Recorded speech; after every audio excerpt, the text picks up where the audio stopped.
Oi, pessoal, tudo bom?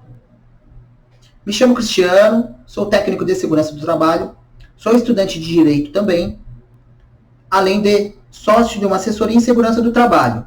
Atuamos no ramo da construção civil desde 2009. Venho fazer esse primeiro vidinho aqui, de muitos que eu pretendo trazer para vocês, para auxiliar, trazer um material, conhecimento dos profissionais e empresas que atuam no ramo da construção civil. O material serve sim para outros ramos, porém, o tema nosso é construção civil, a qual temos um conhecimento bacana, então acredito que o material, digo sim, que é mais pertinente às empresas que atuam no ramo da construção civil.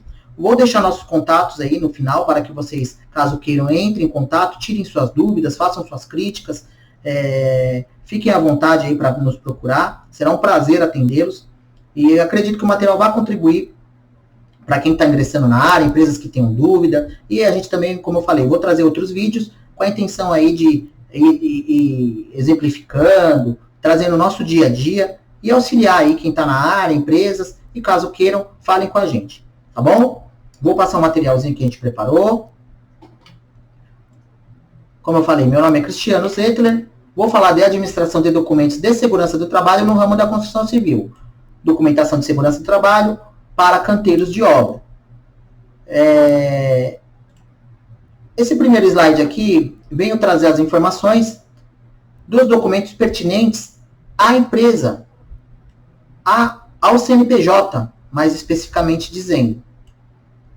Vou passar rapidamente porque a cada item desse eu vou trazer mais detalhes no decorrer do vídeo. Então aqui esses primeiros slides vou passar rapidamente e falaremos aí mais para frente.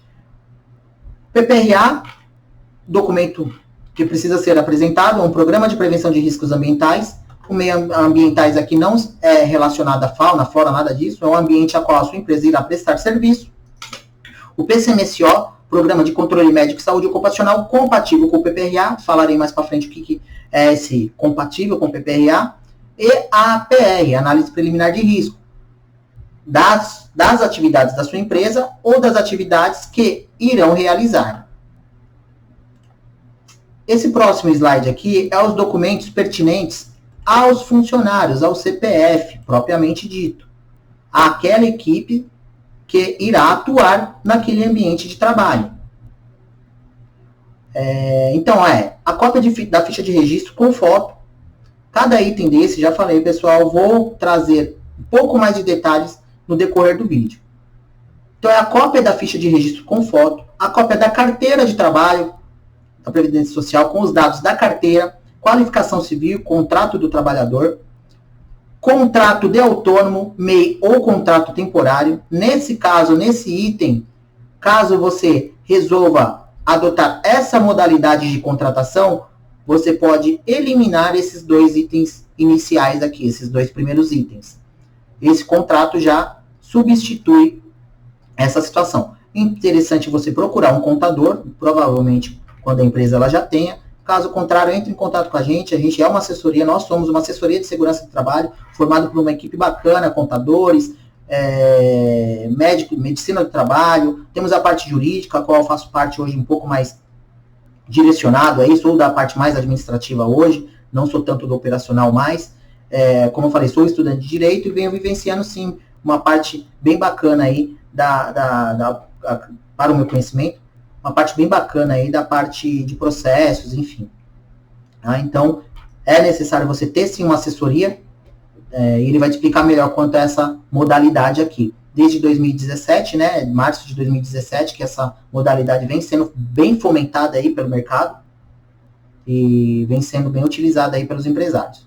O ASO, Atestado de Saúde Ocupacional, a ficha de EPI com o código CA, atualizada trimestralmente, no nosso caso aqui, ordem de serviço de segurança do trabalho, NR18 e alguns treinamentos específicos. Esses são os documentos que você deve apresentar pertinentes a seu funcionário, a cada funcionário. Como eu falei, vou falar cada item desse. Aqui eu vou trazer um pouco mais de informação sobre o PPRA. PPRA, Programa de Prevenção de Risco Ambiental, como foi dito, relacionado ao ambiente que você vai prestar serviço, o ambiente a qual você executará as atividades. A legislação do trabalho obriga todas as empresas públicas e privadas a elaborarem e implementarem o PPRA, além de manter um documento base de registro dessas ações, que inclui a antecipação e reconhecimento dos riscos, a avaliação qualitativa e quantitativa e consequente controle desses riscos ambientais existentes ou que venham existir no ambiente de trabalho, o levantamento dos riscos, planejamento anual com estabelecimento de metas e prioridades, cronograma, estratégias e metodologias de ação, forma de registro, manutenção e divulgação dos dados, periodicidade e forma de avaliação do desenvolvimento do PPRA. Olha só quanta coisa. Então, como eu disse, eu vou passar rapidamente esse material, mas pretendo trazer outros vídeos com conteúdo específico de cada item desse que a gente está apresentando.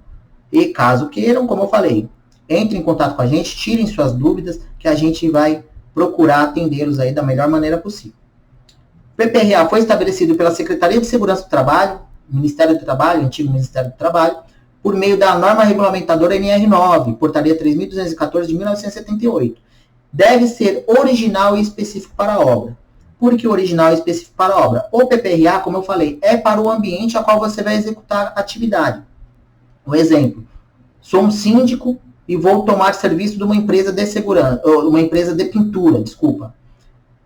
O PPRA, esse programa deve ser direcionado para aquele ambiente, para aquele condomínio. Não é um PPRA genérico, algo que venha ser abranger toda a minha empresa. Ele deve ser para o ambiente de trabalho a qual a minha equipe irá atuar. Tá bom? Então é por isso que eu coloquei específico para a obra, ou para o ambiente, enfim. Tudo bem, pessoal? Seguindo aí.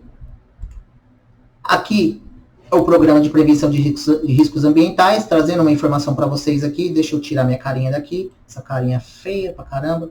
Enfim.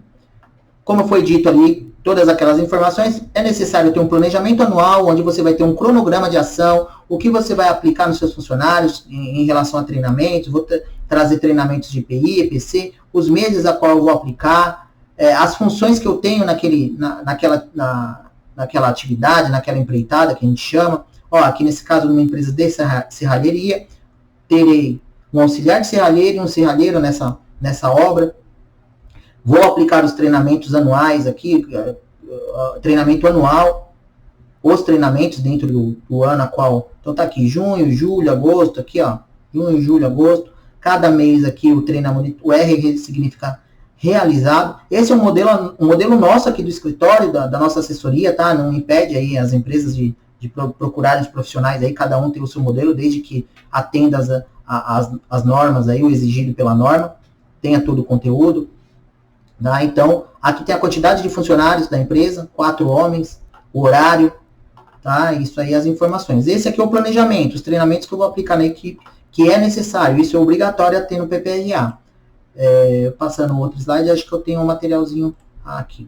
Aqui, na verdade, é a identificação dos riscos encontrados ali no ambiente de trabalho. Tá? Então, eu tenho a função GHE, Grupo Homogêneo de Exposição, a função do funcionário, o CBO aqui, ó, tá? Classificação Brasileira de Ocupação, e a atividade que esse funcionário, essa função executa nesse ambiente. Tem os riscos identificados, risco físico, químico, biológico, acidentes e ergonômicos. Cada risco identificado no ambiente foi apontado nesse documento, eu identifiquei pelos riscos físicos. Não vou entrar muito em parte de detalhe, gente, porque senão a gente vai ficar um vídeo aqui de 3, 4 horas só falando de um documento desse. Mas, para frente em outros vídeos, acredito que a gente venha trazer aí as informações mais técnicas quanto a esses documentos, tá? Mas é só para vocês já terem uma prévia aí, como que é um documento. Quem está na área, quem está ingressando aí, estudando, enfim, acredito que vai contribuir bastante, tá? Então, identifiquei o risco físico, uma qualidade aí, é o ruído e o calor. Quantifiquei esse risco, 85 decibéis no ambiente. Meio de propagação, a risco biológico, risco químico, enfim. Ou as ações que eu determinei nesse programa, o que eu vou utilizar, aqui aponta até que esse funcionário vai executar atividade em altura. Tá? Então, metodologia, que métodos? Determinei que o funcionário vai usar capacete, bota de segurança. Tá? Esse é mais ou menos aí a linha que um PPRA segue. Tá bom, pessoal? Seguindo aqui. Trouxe o quadrinho mais próximo, para vocês enxergarem melhor. As imagens não estão muito legais, né? Mas enfim. Então, o risco físico aqui, o que tem, o ruído, calor, tem uma norma que determina o nível de ruído aceitável no ambiente de trabalho por um período de 8 horas, 7, 6, enfim. Tá? A NR15 trata bem disso. 85 decibéis foi o que foi quantificado desse ruído, desse agente no ambiente de trabalho. Então, eu determinei que o funcionário usasse aí um protetor auricular ou tivesse um rodízio de função ali para que ele não ficasse exposto por muito tempo nesse ruído. Calor, 30 graus Celsius, tá? E aqui outros riscos apontados. Procure uma assessoria de segurança, um técnico, um profissional da área, um engenheiro de segurança, que eu tenho certeza que ele vai esclarecer melhor. Nos procurem caso queiram, caso não tenha. Nos procurem que vai ser um prazer aí trazer informações para vocês, auxiliá-los e até formar parcerias aí, que é o intuito nosso aí, com certeza, é crescer junto com todos aí, tá? E, enfim, vamos seguindo aí.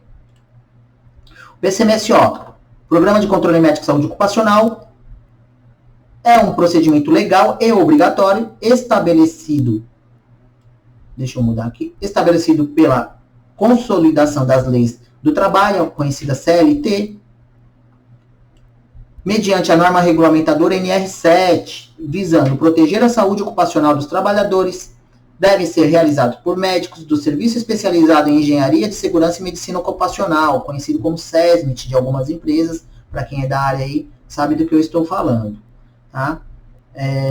Medicina do trabalho ou médico do trabalho, e ter um coordenador responsável por aquele programa. Tem finalidade de prevenir e diagnosticar precocemente os danos à saúde decorrentes do trabalho. Deve ser compatível com o PPRA. Determinam a realização e registro de exames em todos os empregados da empresa. Exame admissional, exame periódico, exame de retorno ao trabalho, após afastamento por doença ou acidente, exame de mudança de função e exame demissional. Vou passar o slide aqui que eu acredito tá aqui. Então, pessoal, esse quadrinho aqui, que vem dentro do PCMSO, esse programa de controle médico aí, o que acontece? Ali no vídeo, no slide anterior, eu comentei que deve ser compatível com o PPRA. Por quê? Como foi dito, o PPRA é referente ao ambiente a qual aquele funcionário irá executar as atividades dele. Então, o que acontece? O PCMSO é oriundo, tá? Derivado do PPRA. Ele busca informações base dentro do PPRA. Como que é isso? Vou tentar explicar de uma forma bem simples. O que acontece? O médico do trabalho, médico especializado no trabalho, nas atividades dos trabalhadores, ele pega aquele PPRA daquele ambiente a qual vai ter atividade, analisa, fala, olha, o Cristiano foi lá e avaliou que tem um risco de ruído, igual foi apontado aí. Ele vai olhar e vai falar, nossa, mas a empresa, ele vai está contratando um funcionário, será que esse funcionário já não está vindo com algum problema de saúde, algum problema de audição? Então ele faz um exame referencial. O que é esse exame referencial? Exame admissional. Ele vai examinar o funcionário e vai determinar, olha, esse funcionário está apto, não está, ele já está vindo com problema de saúde, já tem com problema de audição, então esse funcionário não está apto a realizar as atividades dessa empresa porque tem ruído, vai agravar a situação dele, né, nessa atividade. Então é bom que você não contrate esse funcionário. Tá? Outro exame realizado é de comparação. Ele vai pegar o exame admissional, determinado período ele vai solicitar o retorno desse funcionário e vai realizar um novo exame para comparar se as ações do PPRA são suficientes ou estão surtindo efeito, estão mitigando, eliminando os ruídos apresentados naquele ambiente. Ele vai fazer um exame referencial, inicialmente ali, né? E depois, num determinado período, ele vai fazer um outro exame e vai comparar esse segundo exame com o primeiro. Olha, fulano de tal fez o exame e constatei que ele não havia nenhum problema de audição no ouvido direito. Hoje eu fiz um novo exame e constatei que ele está apresentando um problema de audição. Ou ele não vem cumprindo o que o PPRA determina, ou ele não vem usando os EPIs, ou aquele ambiente está prejudicando a audição. E ele vai informar a empresa. É isso um PCMSO. Por que tem que ser compatível com o PPRA? Porque não adianta eu pegar um PPRA do ambiente no escritório, fazer os exames para aqueles funcionários, porque o médico vai falar, nossa, no escritório o funcionário não tem um ruído tão alto. Então ele nem determina o exame de audição. Ou ele não tem poeira, ou ele não tem, enfim. Agora, põe um funcionário numa obra. Ah, não tem, isso não é cabível. Lógico que é. Se você pega um funcionário, um almoxerifado, às vezes trabalha no escritório, um administrativo, alguém, e ele precisa ir para uma obra, trabalhar por um período lá, administrar algo ali, enfim. Olha só a situação. Então, ele deve sim ser submetido aos exames relacionados ao PCMSO, oriundo daquele PPRA, daquele ambiente de trabalho. Conseguiu entender aí a função do PCMSO e do PPRA? Tá? Acredito que, enfim, caso tenham dúvidas, como eu falei, entre em contato com a gente aí, deixe suas mensagens que a gente vai tentando respondê-las. Tudo bem? Tá bom? Esse é o PCMSO. E também o exame demissional, o exame de troca de função. Esse aí é também pertinentes aí ao médico que determina aí quais exames devem ser realizados. Está aqui um quadrinho. Tá vendo? Esse PCMSO é sim daquele primeiro quadro que eu apresentei para vocês relacionados ao PPRA. Apresentou ruído físico, o médico identificou lá no PPRA. Olha, tem um ruído lá. Tem o químico, poeira, ergonômico, acidente, todos essas situações foram apresentadas no PPRA, função serralheiro, e ele determinou, olha, exames admissionais nas funções de serralheiro, exame clínico ocupacional, avaliação psicossocial, às vezes o funcionário não está bem aí mentalmente, estressado, estamos hoje aí no meio de uma pandemia aí, o estresse não, a emoção aí, né, enfim, vem fazendo parte aí do nosso dia a dia, tanto quanto a doença em si. A doença que eu me refiro à pandemia, aí ao corona, né, então. Audiometria tá aqui, ó, relacionados ao quê? Ao ruído. Aqui o ruído aqui. Tá?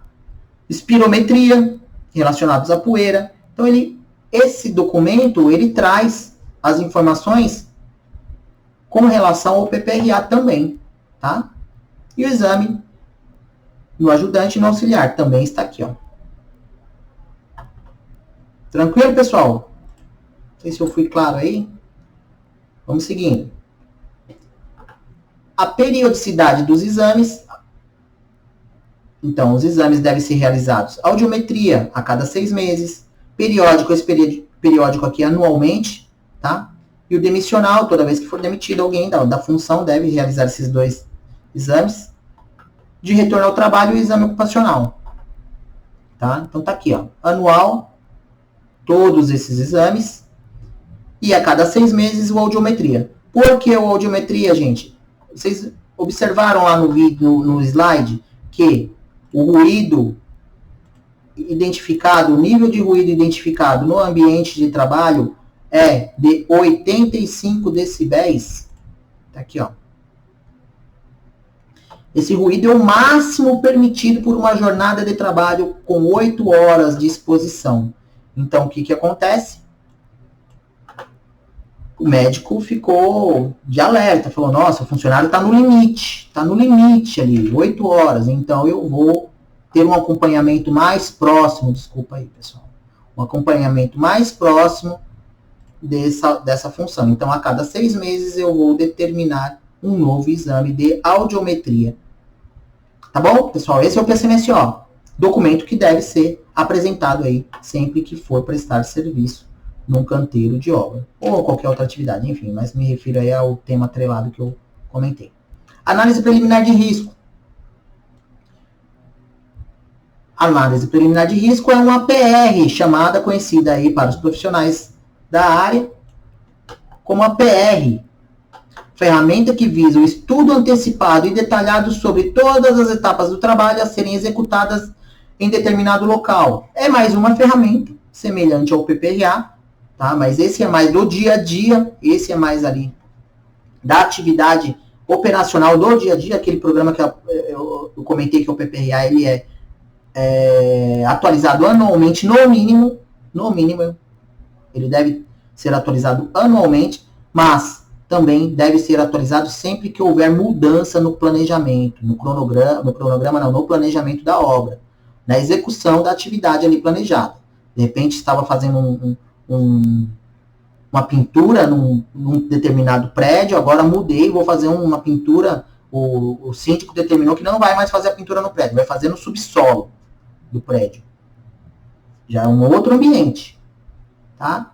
Então precisa sim, toda vez que for mudar o ambiente, a atividade, o planejamento inicial deve ser atualizado no PPRA.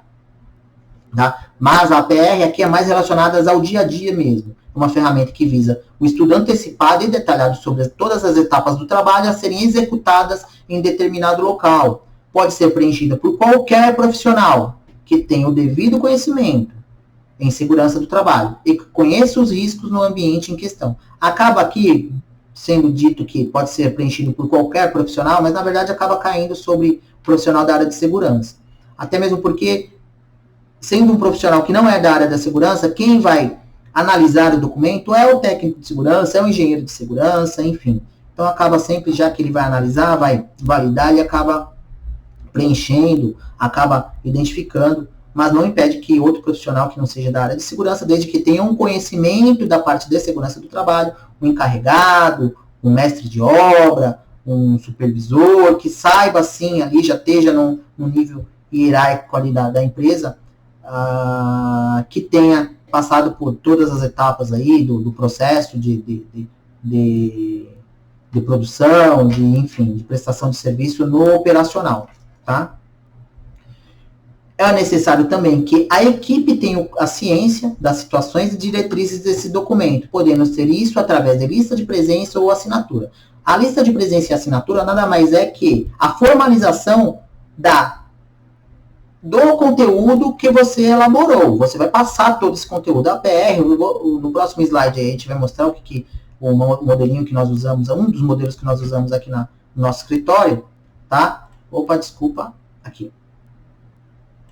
O modelinho que a gente usa aqui no nosso escritório, um dos, tá? Esse é o mais simples que a gente encontrou para exemplificar a nossa APR. Ela traz o quê? Ela vai antecipar a análise. Vou fazer a pintura daquele prédio. Um exemplo. Vou trazer sempre o mesmo exemplo para a gente não dispersar em outras coisas. E ter uma análise mais bacana. Vou fazer a pintura daquele prédio. Ah, tá bom. A equipe vai fazer o quê aqui? Vai descer na cadeirinha, vai montar um balancinho. Um balancinho é aquele equipamento que desce na fachada ali. Não, vou montar um andaime. Tá, vou montar um andaime. Local, vou colocar. Cadê o local? Empresa, tal. Departamento, local do trabalho. Os equipamentos que eu vou utilizar. E as ferramentas e os riscos que eu tenho ali nessa atividade. Já traz meio que pré-preenchida aqui as informações. E nada mais é que eu vou, com isso, antecipar os riscos desse ambiente. Vou montar um andaime e vou pintar essa fachada desse prédio, tá?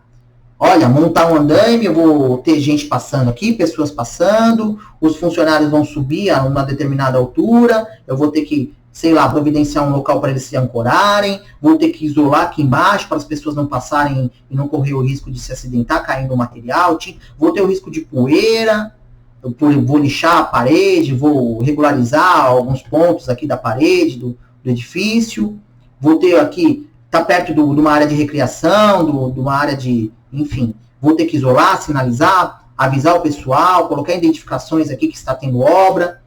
Isso tudo tem que estar na APR. Nada mais é que eu antecipar os possíveis problemas que virão devido a essa atividade. Vou passar isso para a equipe e para todos os envolvidos, para os condôminos, para os transeúntes, de repente numa área de movimentação pública. Carros, vou pedir para tirar os carros, de repente vai cair um material, possa ser que venha cair, enfim, um pincel, um rolinho de tinta, tinta que pode respingar, enfim, tudo isso vai ter que ser identificado na APR. A ciência, como foi dita, é a assinatura dos funcionários do documento, apontando assim que eles tiveram contato, conhecimento com esses riscos aí que foram identificados. Tudo bem, pessoal? Tranquilo até aí? Vamos seguindo, vamos lá. Ficha de registro. Tá? A parte de funcionários agora. Tudo isso aí foi só pertinente à empresa, hein? Conteúdo pra caramba, hein? Vou aumentar minha carinha aqui. Ficha de registro é um documento que traz todas as informações do empregado e do empregador, principalmente admissão, cargo, salário, horário e local de trabalho. Será atualizado todas as vezes que houver novas informações, tais como férias, auxílio-doença, entre outras. Pode ser livro de registro ou de funcionário. A ficha de registro normalmente é preenchida pelo contador, o RH ou o responsável da empresa e deve conter a razão social da empresa e CNPJ. Deverá conter também as informações do empregado, foto 3x4, nome completo, número da carteira de trabalho, número de RG e CPF, título de eleitor, endereço completo, função e salário, CBO, Classificação Brasileira de Ocupação, número do PIS, Programa de Integração Social, filiação do funcionário, pai, mãe, enfim, dependente, se tem filhos, esposa, horário de trabalho, data de admissão e a assinatura do funcionário. São os itens obrigatórios numa ficha de registro. Só a falta de todos esses documentos que eu estou dizendo aqui acarretam multa junto à Secretaria de Segurança do Trabalho. Tá? Então tem aqui o modelinho do livro, um pouco mais antigo aí, tá? Mas ainda assim usado. E também o modelo de ficha. Deve ter documento físico e hoje o pessoal acaba arquivando aí digitalmente, enfim, digitaliza, tem outras maneiras aí, tá bom? Foto, enfim, as informações aí que devem conter as informações no documento, que eu expliquei no slide anterior. Cópia da carteira de trabalho, com as anotações nela realizadas, que o trabalhador irá adquirir o seu direito trabalhista, tais como seguro-desemprego, FGTS, benefício junto ao INSS, auxílio maternidade, tá? Auxílio-doença, auxílio acidente, aposentadoria. Hoje existe a carteira digital, vou falar nos próximos slides aí sobre isso. Carteira de trabalho do funcionário deverá conter foto, qualificação civil e contrato de trabalho. Só ressaltando, a carteira digital veio aí para dificultar a vida de muita gente, né? Principalmente das pessoas que, quem é da área de RH e quem é da área de contabilidade sabe do que eu vou falar. Das pessoas que andavam esquentando a carteira, lembra disso? Quem é um pouco mais antiguinho aí, né? Como eu, da época de 80 aí, sabe do que eu tô falando. Pessoas esquentavam a carteira, colocavam registros falsos ali na carteira, dizendo que já tinha uma profissão e na verdade não tinha profissão nenhuma, ou pelo menos não tinha a experiência a qual ele se referia ali na carteira. Mas enfim, comentários à parte aí. Foto, qualificação civil e contrato de trabalho. Na qualificação civil deve conter os seguintes dados a respeito dos funcionários: nome completo, local, informações semelhantes a que vai na ficha de registro, tá? Contrato de trabalho deve conter os seguintes dados: dados da empresa, contratante, CNPJ, nome completo da empresa, razão social, né? Um carimbo e assinatura, data da admissão, que deverá ser a mesma da ficha de registro, valor de salário, que deverá ser o mesmo da ficha de registro, classificação brasileira de ocupação, conhecido como CBO, que consta nada mais é que um código relacionado à atividade, à profissão a qual ele executa, a qual ele exerce ali, tá? Tem aqui o site que você pode consultar aí a classificação brasileira de ocupação para aquela função, tá bom? Modelinho da carteira de trabalho aí, tá aqui. Carteira de trabalho. Parte da carteira, dos dados da carteira, qualificação civil, contrato de trabalho. Aqui uma fotinho dela fechada, tá bom? São essa parte que você deve ter dos seus funcionários. Carteira de trabalho digital é equivalente à carteira de trabalho emitida em papel, física, né? Com a publicação das regras e a emissão do documento. Toda pessoa que tem CPF, ou seja, qualquer cidadão, claro, vivo, né? Não CPF cancelado, ele já tem uma carteira digital, tá? Mas ele precisa, isso já existe um pré-cadastro, informações, mas caso ele queira baixar esse documento, ele precisa finalizar o cadastro junto aí o site, tá? www.gov.br/pt, enfim, esse site que está aqui, entrar lá, baixar o aplicativo, ou baixar a carteira, preencher. Facilitou muito aí e dificultou a vida aí das pessoas que burlavam, facilitou a vida aí de muitos aí, principalmente do pessoal que já vem adotando das empresas o e-social. Tá bom? Carteira digital tá aí, para quem não conhece. O site, tá? Como que são as etapas. Tá bom? Outro documento exigido aí, apresentado na carteira digital, quando você baixa o aplicativo, que traz as informações que estão no INSS, na base de dados do INSS, é o CNIS, a relação Cadastro Nacional de Informações Sociais. Traz todas as informações do funcionário, tá? Dados do colaborador, dados da empresa contratado, e traz o tempo de serviço, que consta na base de dados lá do INSS. Tudo bem, pessoal? Tranquilo? Seguindo.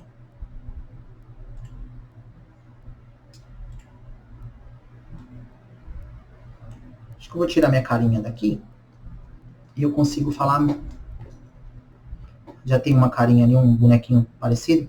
Contrato de terceirização, esse elimina aqueles dois primeiros itens que eu comentei, que é a ficha de registro e a carteira de trabalho, por ser uma contratação autônoma, com ou sem exclusividade, de forma contínua ou não, afasta a qualidade de empregado prevista no artigo 3º da CLT. Porém, é fundamental o cumprimento das formalidades legais. Apresente a subordinação jurídica, será reconhecido o vínculo empregatício, tornando-se nulo o contrato de autônomo. Nesta modalidade, a empresa contratante tem maior responsabilidade subsidiária. O que isso quer dizer? Pessoal, vou voltar minha carinha aqui. Tá? Maior responsabilidade subsidiária, nesse caso, é para com o contratado, pois, caso venha a ter algum problema com esse contratado, a empresa contratante será responsável também, de forma solidária, nessa ação. Ou seja, se você não exigir toda essa documentação da pessoa a qual você está contratando, você contratante, empresa contratante, é quem sofrerá as consequências. Temos um caso aqui no escritório, como eu falei, vem acompanhando mais agora na parte jurídica aqui, devido a estar cursando direito, e tem uma empresa sendo acionada e está em vias de ser condenada a indenizar uma equipe, 4 pessoas, nessa modalidade de contratação. Por quê? Ela contratou uma empresa e essa empresa, ela havia funcionários com ela trabalhando em modalidade autônoma. Quando foi ver, esses colaboradores não poderiam ser contratados como autônomo. A legislação não permitia aquela função ser contratada como autônomo. E ocasionou o quê? A empresa contratante também está envolvida, foi citada na ação. Enfim, não vou entrar em detalhes, não vou falar nomes, mas só para vocês terem uma ideia. Então, é interessante você ter em mente que não tem como escapar de uma consultoria, não tem como você tentar contratar por conta e risco sua, qualquer profissão, qualquer função. É preciso sim você entrar na lei e verificar quais são as funções que permitem a contratação em modalidade autônoma. Lei 13.429, em março de 2017. Tá? A contratação de MEI, microempreendedor individual, também existe uma determinação. Não é todo mundo que pode abrir um MEI, não é toda atividade que pode abrir MEI. Tá? Então também é necessário, é interessante você consultar o seu contador ou fale com a gente que a gente traz as informações para vocês. A contratação nessa modalidade empreendedora aqui, né, microempreendedor individual ou autônomo, não elimina a necessidade de apresentar todos os outros documentos, tá? Elimina sim aqueles 2 documentos que eu comentei. Ficha de registro e carteira de trabalho, mesmo porque o funcionário não terá carteira assinada, terá um contrato com você. Tá bom, pessoal? Tranquilo? Tá? Mais dúvidas? Falem com a gente aí. Beleza? O ASO, Atestado de Saúde Ocupacional. Todos os empregados devem ser submetidos à avaliação médica antes do registro em carteira e ou do efetivo início da atividade. Como eu disse, tá? Vou pôr minha carinha aqui, ó. Como eu disse lá no começo, esse ASO está mencionado lá, determinado no PCMSO, que eu já comentei, e determina que os funcionários, antes do início das atividades, realizem exames médicos para verificar se ele não está com algum problema de saúde, e também como um exame médico referencial, tá bom? Todos os funcionários, vai lá, logo no início da atividade, ó, vou contratar o funcionário, vai lá, primeiro faz um exame para eu ver se posso contratar, lhe contratar, amigo, amiga, enfim, tá bom? Consta lá no PCMSO a periodicidade que deve ser realizado os exames. Deve conter nome e função do funcionário, identificação, a função,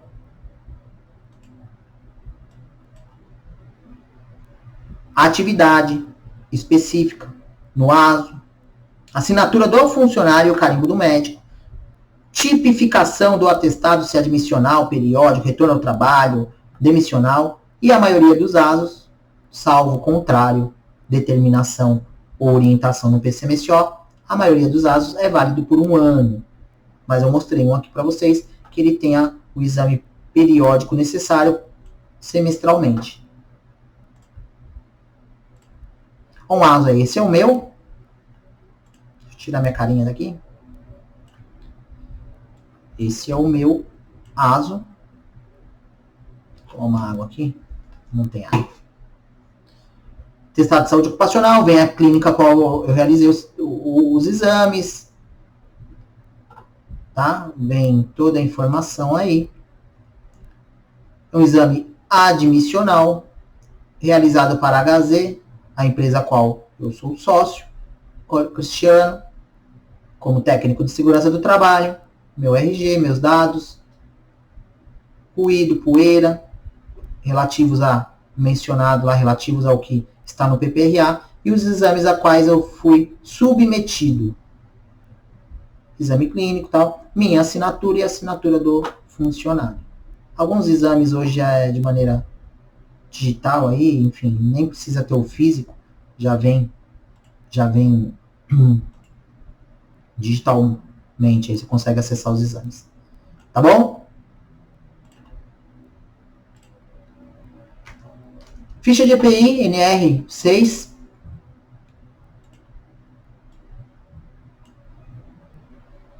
Dispositivo ou produto de uso individual utilizado pelo trabalhador destinado à proteção de riscos suscetíveis de ameaçar a segurança ou a saúde do trabalhador, estando a empresa obrigada a fornecê-los gratuitamente a todos os seus trabalhadores, sejam eles empregados avulsos, prestadores de serviço, autônomos ou terceirizados, sempre que as medidas de ordem geral, equipamentos de proteção coletiva, não oferecerem completa proteção contra os riscos de acidente do trabalho ou doenças profissionais do trabalho. O que isso quer dizer, gente? Sempre que as medidas de proteção coletiva não forem suficientes para eliminar totalmente o risco para aquele funcionário, você deve adotar o EPI. Tá? Ou seja, na maioria das vezes. A grande maioria. Tá? O equipamento de proteção deve conter a identificação do certificado de aprovação. Pretendo mais para frente fazer um vídeo relacionado só a EPI, falando desse certificado de aprovação, mas vou dar uma prévia do que é para vocês. Não é qualquer equipamento que você vai numa loja e compra e falar, agora você vai usar esse capacete aqui e pronto, agora você vai usar essa luva que vai te proteger. Não. Existe sim um órgão que fiscaliza e determina o que é equipamento de proteção coletiva, equipamento de proteção individual. Ministério do Trabalho, ou Secretaria hoje do Trabalho, ela hoje faz os testes nos equipamentos, os fornecedores, os fabricantes de equipamento enviam lotes para essa empresa homologada pela Secretaria do Trabalho, realizam testes essa empresa, impacto, quanto aguenta, classificação, do que é, para que foi projetado aquele equipamento e passando por esses testes, submetidos aí por esses testes, aquela empresa emite um CA, um certificado de aprovação. Você pode consultar esse CA no site do Ministério do Trabalho e vai verificar a validade, tudo isso daí. Então, não é qualquer equipamento, tá? Ele deve sim conter o CA, certificado de aprovação. Aqui, essa é uma bota. Deixa eu tirar minha carinha do meio aqui. Uma bota de segurança. Existe o CA emitido aqui, ó, o lote.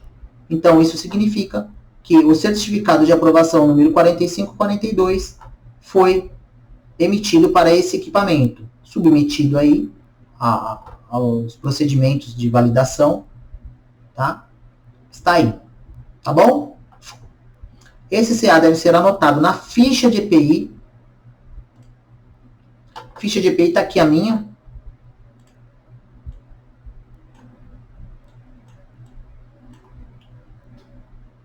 Cristiano David Ramos, tá os dados, blá, blá, blá.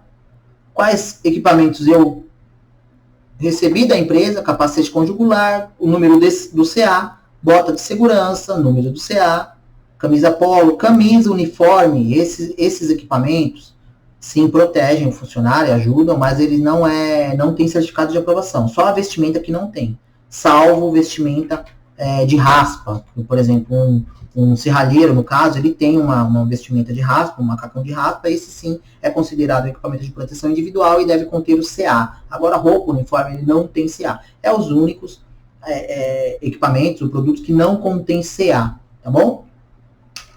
Camisa, tal, óculos de proteção contra impacto, CA. Aqui na nossa empresa, a cada 3 meses, nós solicitamos o envio dessa ficha atualizada. Sabemos que é impossível num canteiro de obra um funcionário pegar apenas um protetor auricular em 3 meses.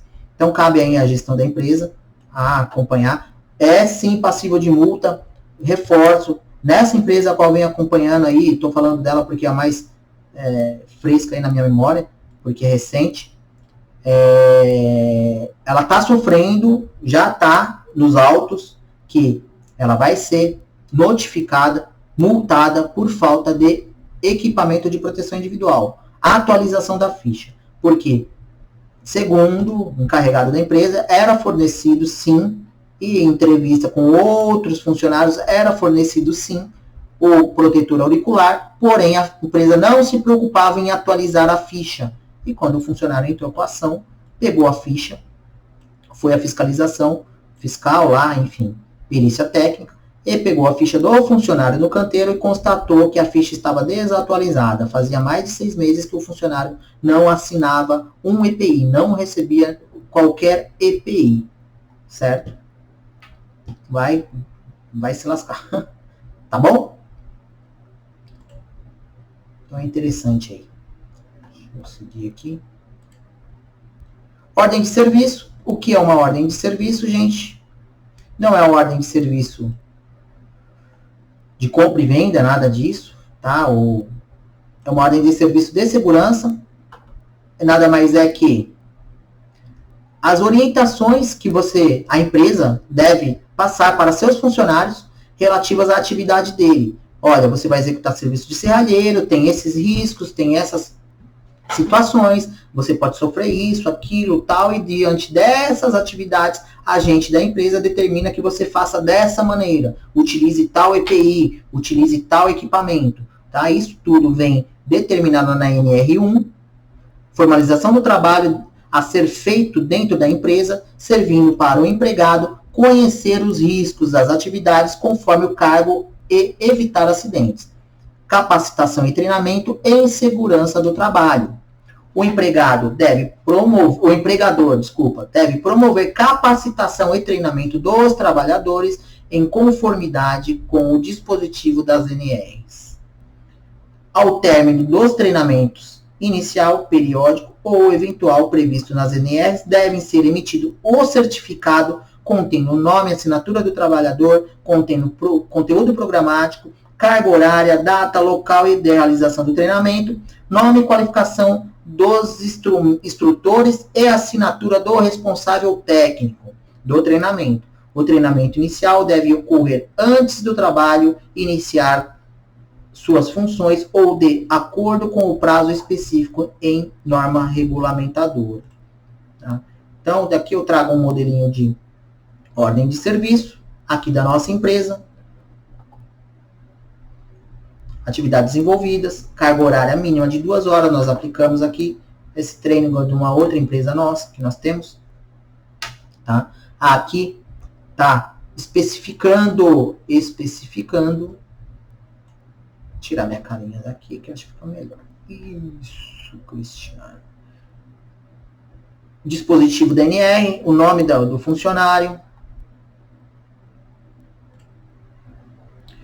Nome do funcionário, RG, função, atividade que ele executa, os riscos inerentes àquela atividade, os equipamentos de proteção individual que determinamos para o uso, as medidas preventivas para eliminar ou minimizar ou mitigar os riscos, tá vendo? Aterramento elétrico, treinamento para execução da tarefa, todas essas orientações devem ser passadas para a sua equipe. Assinatura do fulano de tal aqui, do funcionário, e assinatura de quem deu o treinamento para esse funcionário, essa equipe. Tá bom, pessoal? Voltando aqui, minha carinha.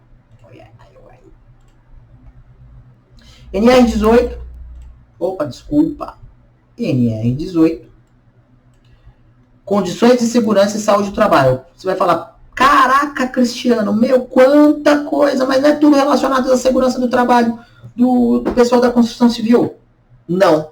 Tudo isso que eu passei, claro, foco na construção civil, como eu falei, atrelado ao tema que eu comentei no início, mas todo esse material, esses documentos, esses treinamentos, não são só para a construção civil. Esse documento a qual eu vou comentar agora, a qual eu vou apresentar, NR18, é especificamente para os funcionários que atuam na construção civil. Então, além de todo aquele material, todo aquele conteúdo, todo aquele treinamento que eu comentei aí da ordem de serviço, da APR, que você deve passar para a sua equipe, você também deve ter a NR18, que é focada na construção civil. É um treinamento só para a construção civil.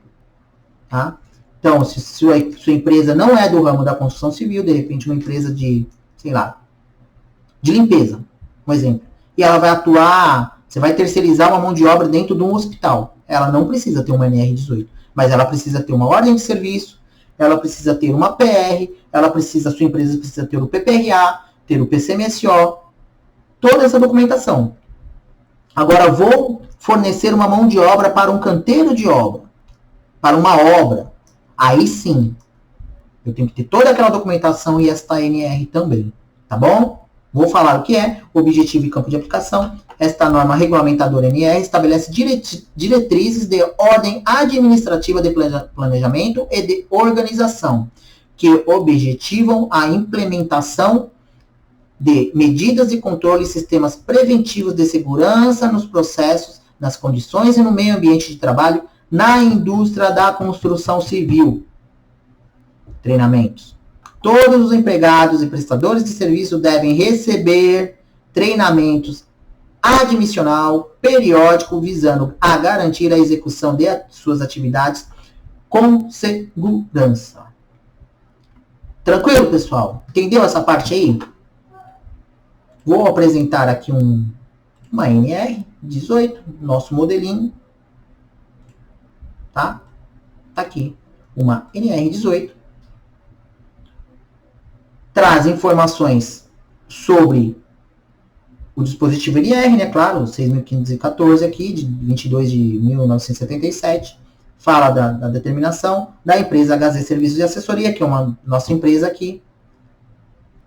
Traz as informações do canteiro de obra, olha, distração, dos maiores fatores de acidentes do canteiro de obra. O canteiro de obra traz todas as informações pertinentes àquele canteiro de obra a qual meu funcionário vai atuar. Nesse caso aqui, o Henrique deve assinar, conter a assinatura dele. Cristiano, quem deu o treinamento, data, tá? E a função do nosso colaborador, tá bom? Então, todas as informações pertinentes ali, você vai inserir nesse documento e no treinamento para seu funcionário, focado no ambiente da construção civil, da indústria da construção civil. Tá bom, pessoal? O negócio está sumindo. Mas vamos seguir.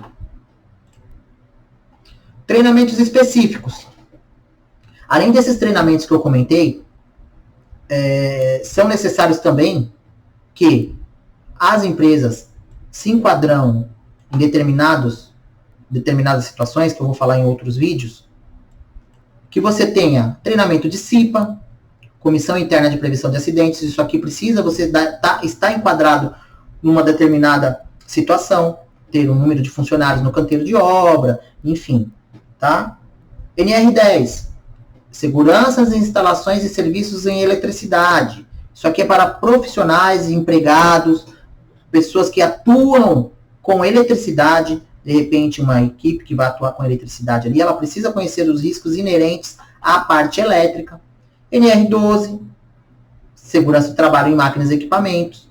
A ergonomia mais direcionada para o pessoal do call center, enfim. NR32, NR, a segurança e saúde do trabalho em serviços em saúde. De repente você é uma empresa, olha só a situação, de repente você tem uma empresa do ramo da construção civil, sei lá, de alvenaria, de pintura, e você vai prestar serviço dentro do ambiente hospitalar. Além de tudo isso que eu comentei, você vai ter que ter um treinamento para a sua equipe trabalhar dentro do ambiente hospitalar. A NR32 traz essas informações. NR33, de repente seu pessoal vai trabalhar num espaço confinado, dentro de uma caixa d'água, alguma coisa, pessoal de impermeabilização, de pintura. Então você vai ter que ter um treinamento específico. NR35, tá aqui. Segurança do trabalho para atividades de trabalho em altura. Considera-se atividade de trabalho em altura as atividades executadas acima de 2 metros de altura ou onde haja risco de queda. Gente, construção civil, praticamente você pisou para dentro de um canteiro de obra, você está em altura. Então, a gente aqui tenta conscientizar nossos clientes que sejam realizados e aplicados treinamentos para todos os funcionários do ramo da construção civil. Mesmo porque a NR35 traz umas particularidades que, caso você não tenha para todos, você deve apresentar uma maneira de controlar isso. Como que você controla um funcionário que ele pode estar naquele ambiente ou não? Vai ter que ter mais um funcionário atrás dele seguindo. Não sobe, não pode ir aí não. Aí não pode. Então aí você acaba tendo, no final, ali um custo menor, você aplicando o treinamento para toda a sua equipe. Além de tudo, deve ser também inserido no PPRA para que o médico do trabalho realize os exames relacionados aí às atividades em altura, eletroencefalograma, glicemia, para ver se o seu funcionário está apto aí para executar atividades em altura. NR36, segurança e saúde no trabalho, no caso, segurança do trabalho em empresas de abate e processamento de carnes e derivados, o frigorífico, essas empresas aí. Então, às vezes, você se enquadra em todas essas situações aí, você deve aplicar todos esses treinamentos, além de outros treinamentos que são exigidos aí pela NR23, enfim, brigada, enfim, todos esses aí. Galera, acredito que o materialzinho esteja chegando ao fim. Como eu falei, tá? Tá aí meu contato, segurança do trabalho e assessoria administrativa. Meu nome é Cristiano, técnico de segurança do trabalho, administrador da empresa, estudante de direito.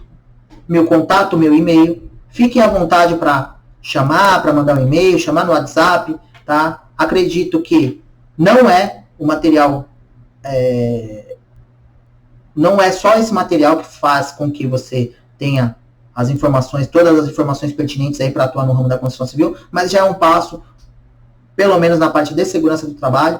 Espero que tenham gostado. Se não gostou, façam suas críticas aí no vídeo, tá? E bacana, até os próximos vídeos aí. Obrigado, fiquem com Deus, se cuidem, até a próxima.